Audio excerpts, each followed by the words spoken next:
اللہ تمہیں بے وجہ نہیں آزماتا۔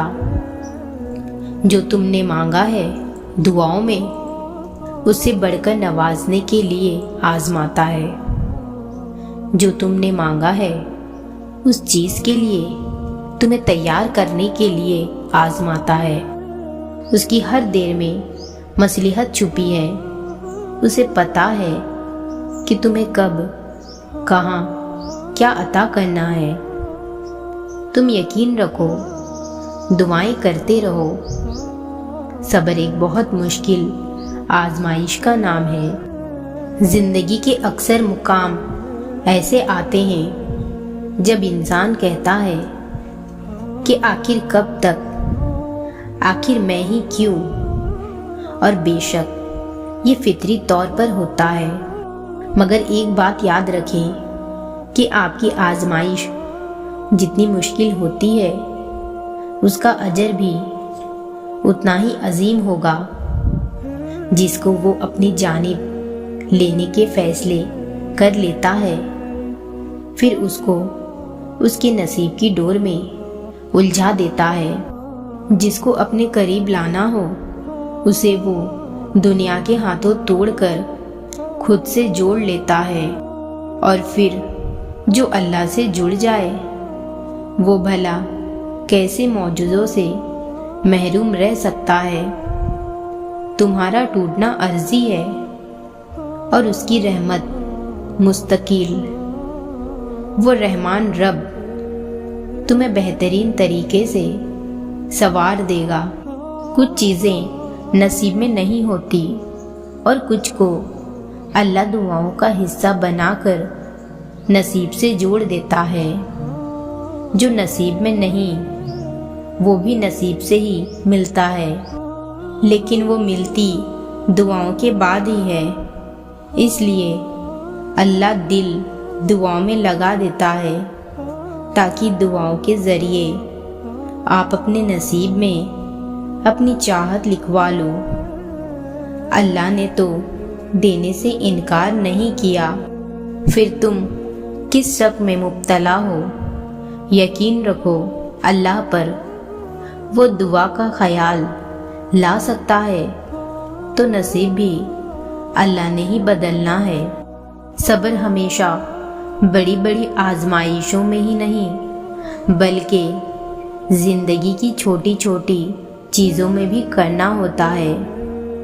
کبھی کسی کا تلخ لہجہ برداشت کر کے تو کبھی کسی کے لیے اپنی چھوٹی چھوٹی خوشیاں قربان کر کے۔ اس طرح ہمیں صبر کے کڑوے گھونٹ ہر موڑ پر پینے پڑتے ہیں۔ ہمارے لیے مشکل کام یہ ہے کہ ہم برداشت ہی نہیں کر پاتے۔ ہمیں چھوٹے چھوٹے صبر کے نعم البادل پر کتنا اجر مل رہا ہے وہ ہم نہیں سوچ سکتے۔ بالکل ہم جانتے ہیں کسی کے کڑوے الفاظ برداشت کرنا بے حد مشکل ہے، لیکن ہمیں اپنے رب کے لیے صبر کرنا سیکھنا چاہیے۔ صبر کا دامن تھامے رکھنا چاہیے۔ بے شک وہ ہمارے ہر آنسو، ہر تکلیف، ہر پریشانی، ہر صبر سے واقف ہے، اور بے شک اللہ صبر کرنے والوں کے ساتھ ہے۔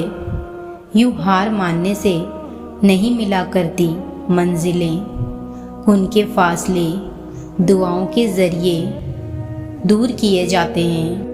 جب تم دعا کرتے ہو تب اللہ راستے بناتا ہے، پھر چاہے سب کتنا ہی ناممکن کیوں نہ ہو۔ دعاؤں کے ذریعے اللہ سب ممکن کر دیتا ہے۔ اللہ اسی چیز کو تمہارے لیے وسیلہ بنا دے گا جو تمہارے لیے آج مایوسی کا سبب بنی ہوئی ہے۔ جو نصیب میں نہیں ہے اسی کے لیے تو دعائیں ہیں، اور جو تمہاری دعاؤں میں ہے وہی تمہارا نصیب ہے۔ نصیب سے مت ڈرو، یہ تو اللہ کے ایک اشارے پر بدل جاتی ہے۔ تم اپنی نیت سچی رکھو، اپنی دعاؤں میں مخلص رہو۔ اللہ تمہارے راستے آسان کر دے گا، اور جب اللہ کوئی فیصلہ کر لیتا ہے تب اس کے راستے میں کوئی رکاوٹ نہیں بن سکتا۔ کوئی چاہے یا نہ چاہے وہ ہو کر رہتا ہے جس کا حکم اللہ نے دے دیا ہے۔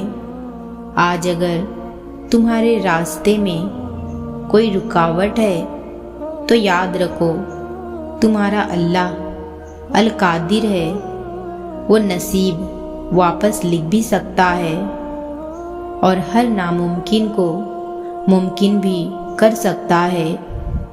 جو اللہ کو چنتا ہے اللہ اسے چن لیتا ہے۔ وہ اتنا پاک ہے، جسے چنتا ہے اسے پاک کر دیتا ہے۔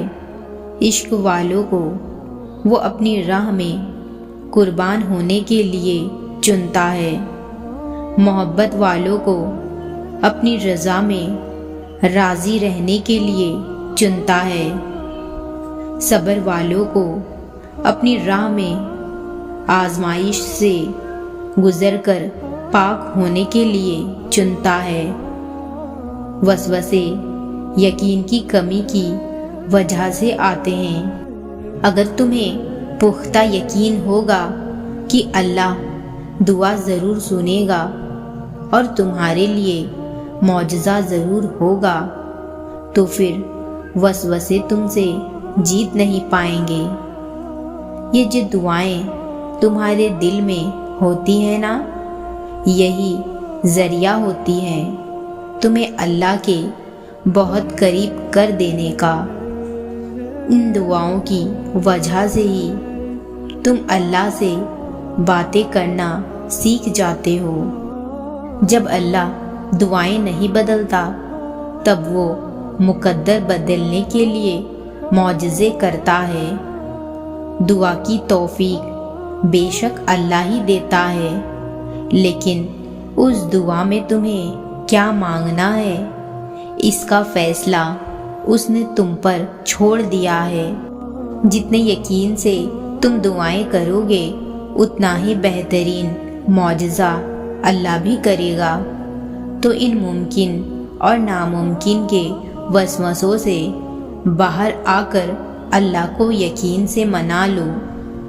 تمہارا یقین ہی اللہ کو راضی کر لے گا، اور پھر جس کے دل میں تڑپ ہوتی ہے، جو صبر والا ہوتا ہے، توکل والا ہوتا ہے، وہ امید نہیں چھوڑتا، مسلسل مانگتا رہتا ہے اور کبھی نا امید نہیں ہوتا، آزمائش میں بھی اللہ سے شکوہ نہیں کرتا، پھر اللہ اس کے لیے ایسے معجزے بھیجتا ہے کہ لوگوں کی عقل حیران رہ جاتے ہیں۔